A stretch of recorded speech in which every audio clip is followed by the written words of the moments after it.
ఇప్పటికే కెనడా సహా మరికొన్ని దేశాలు తమ వారికి ఇదే తరహా సూచనలు చేసిన విషయం తెలిసే.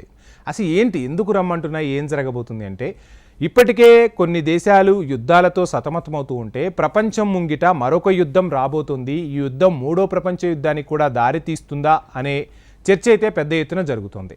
సో ఎందుకు, ఎవరు అంటే, ఇజ్రాయెల్ ప్రధాని బెంజమిన్ నెతన్యాహుని తీసుకునే చర్యలే ఈ యుద్ధాలకు దారితీస్తున్నాయి.